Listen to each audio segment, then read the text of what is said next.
2023. It's been kind of a year, hasn't it? It's a nice little day in October and wait.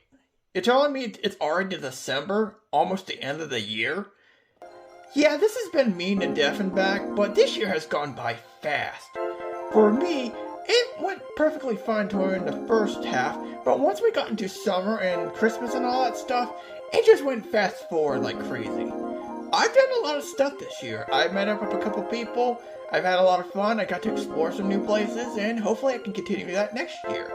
But anyways, today we'll be talking about the top 5 best elevators of 2023. As always, the rules apply. I've had it written it this year and filmed it this year as well. Otherwise, it does not get on the list. That being said, this is probably the hardest list I had to make. I don't want to do what I did in 2021 and just shoehorn in a 6th elevator because that's kind of lame. As much as I want to include all these elevators, some of these just have to be put in the honorable mentions. I have to choose 5, and that's what we're going to do. So let's get started.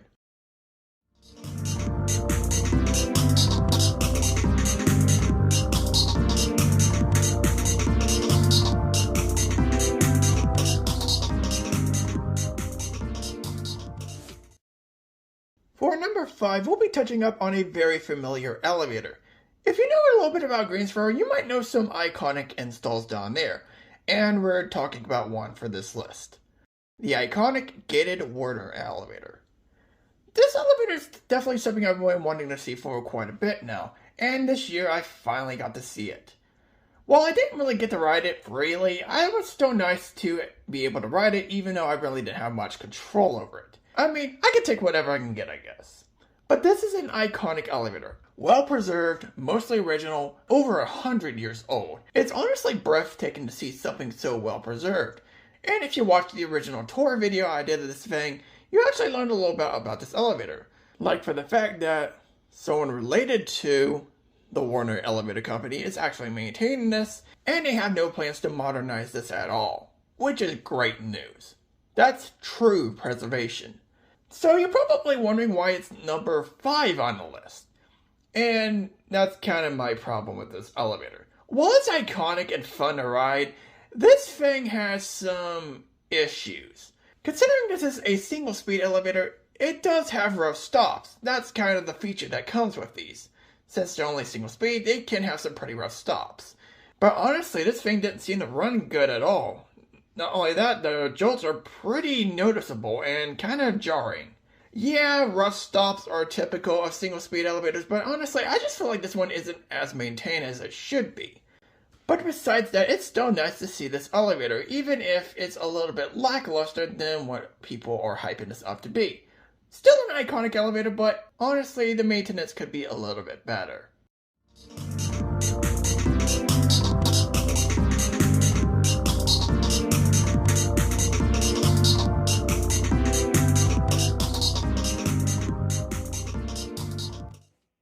I don't really get to praise a lot of newer elevators on this channel, so let's talk about one of them right now. And I think you might know where I'm going with this. Destination dispatch elevators are pretty rare to find for me, but then you combine that with fresh installs and that's even rarer. That's the case of the Schindler 5500s with port. These are honestly really cool. 4 elevators, 5500s, go with a maximum speed of 500 feet per minute, and with the port system, it makes for a pretty fun time. But here's the thing though, some do ride a little bit better than others, and honestly I don't really care for the interior design. But ignoring that, not only are these fun, but they're very efficient. This actually has a new version of port, and honestly I really like this new interface. Not only does it work pretty well, in this case at least, but the handicap mode is a lot more efficient and faster.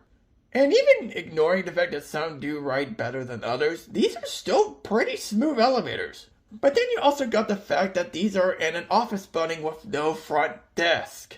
Though I still advise you to be careful as there are a lot of people on the first floor. I actually had to take a secret route to get to these elevators, but damn it, they were worth it.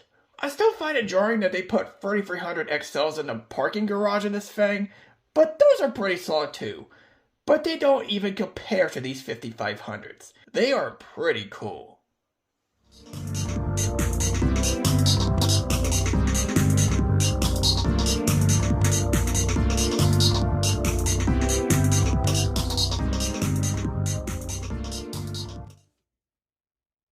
number 3, we're remaining in Charlotte.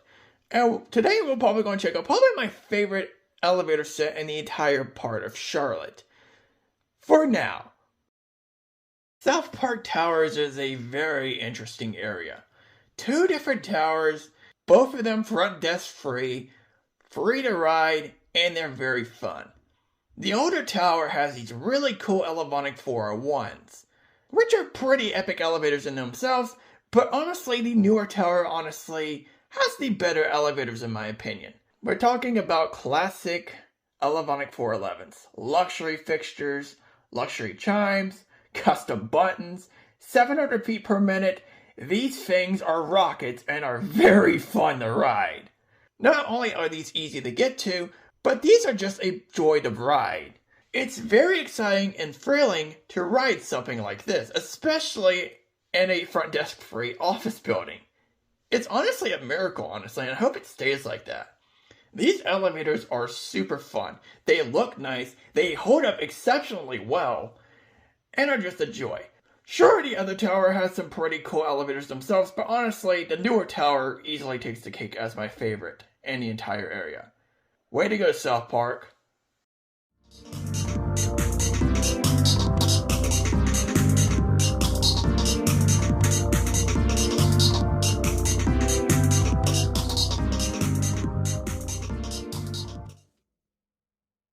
For this year, I made sure to explore some more colleges.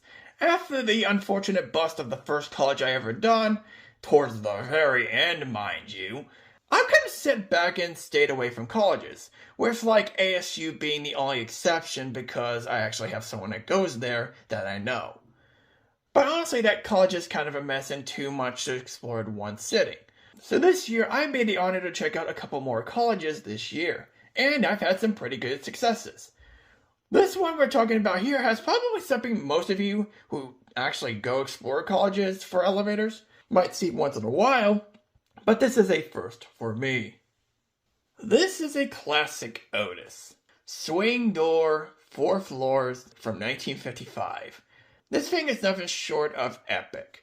Granted, it isn't the most exciting elevator from an appearance point. I mean, it's just the call buttons, the COP, really nothing else. Sure, you got vents you can look out of, but they are kind of limited in view unless you look at it at a certain angle. So you would think this wouldn't be very exciting, right? Well, you'll be wrong.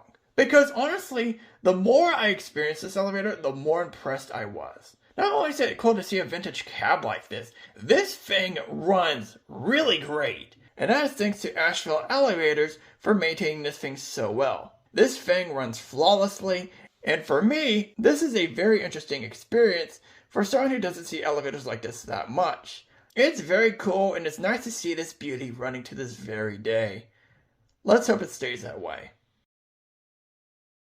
Before we get to number 1, we gotta go over some honorable mentions. I have a lot, so I'll try to keep this short. Here is another nice set of epic Otis luxury elevators. They look nice, and they run really good. Now you're probably wondering why they are not on the list. Just to be completely honest, I kinda like the South Park Towers one better than this one. But this thing is still pretty cool, it just didn't make the list unfortunately. These US elevators were the original number 5, but came very short later on in the year. But still, these things are pretty awesome. Not only are they scenic and brass, but they also have a pretty awesome atrium to look at, and if the other elevator is moving, you can actually see it move along with you, which is really cool. It's just unfortunately, there were some better elevators compared to these, but they're still pretty awesome. I replaced another elevator with this one originally when I made a list halfway through the year, but like the US's, they got dethroned from the list for better options. Again, this is still a pretty awesome park elevator. GL fixtures, a custom indicator, a much larger cab, and it runs really good. But like the US elevators, they came kinda short. For being my second Evolutions, this is easily my favorite set of Evolutions I've filmed. They're fast, thrilling, fun to ride. This is honestly just an adrenaline rush of an elevator, and I love it. It barely makes the list like the other options, but it's still pretty awesome, especially for being a brand new elevator. These are some brand new Schindler 5500s installed at the front of Charlotte Douglas Airport. They're pretty fun and awesome to ride, but again, they just barely make the list. They're still pretty fun to ride though, and they're a lot more better than that overhyped Concourse East Schindler 5500. You know which one I'm talking about. I'm only sneak peeking this one because I want to keep this one a surprise. This Montgomery elevator is original and awesome. That's as much as I'm going to say. You just have to wait and see for yourself later in 24. Now it's time to talk about the number one spot. What will it be?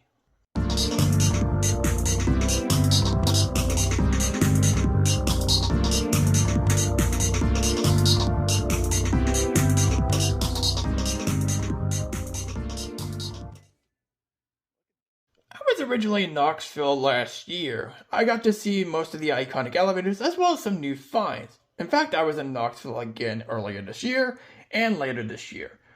When I went to downtown for a second time in October, I was told by a friend a year earlier to check out a specific elevator, and I said I'd get around to it. Even though it was done a year later, I kept the promise and went to check it out, and I don't regret it at all. This thing is really epic, and it's the number one spot.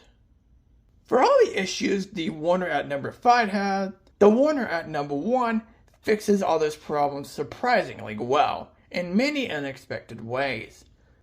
This Warner elevator has been used throughout the years. I mean, this thing is almost, or is 100 years old at this point. And it's been used half and half.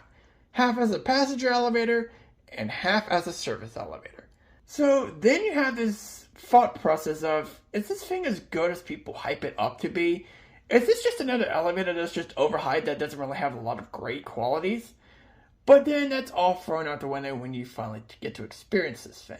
Usually the employees ride with you, but the employees were very nice for letting me ride this by myself. And I got to experience this thing in a way I never thought I would. This thing runs very amazingly. This thing runs like it's brand new. And it gets even more shocking than that. Even though this thing has some wear in it and all that stuff, everything's pretty much holding up pretty well, despite some scars here and there. But the thing that shocks me the most, this is a single-speed elevator. Single-speed elevators have pretty rough stops, which was kind of expected for this. While this thing is a single-speed elevator, the stops were not very noticeable, which is very shocking. When it comes to single-speed elevators, you expect a rough stop, but honestly, I barely felt it every time this thing stopped. This thing is as smooth as you'll get for a single-speed elevator. Now, obviously, the stops can be a bit abrupt still, but unlike some other single-speed elevators I've ridden, this one's not as noticeable as others, which is very shocking. Keep in mind, this thing is used to haul furniture and people up for years and years, and the fact that this thing still runs like it's brand new, it's mind-blowing. While I was expecting a pretty awesome and antique elevator, I was not expecting what it would deliver. This thing blew my mind. I was expecting the typical single-speed elevator, but this was more than that. This is an elevator that's held up greatly throughout the age. Whether it be from great maintenance or limited use throughout the years, who knows? But this thing holding up as well as it has, throughout years and years of use and wear and tear, will never not be amazing to me. And I think it's a perfectly good reason to put it in the number one spot, and claim it to be the best elevator I filmed this year in 2023. If you want to see something truly amazing, and you're visiting Knoxville, definitely check this out. This thing is nothing short of a beauty. Well, I hope you guys enjoyed this top 5 video, and it's time to make the worst list. This is going to be very fun. But I hope you guys enjoyed, and I'll see you next time.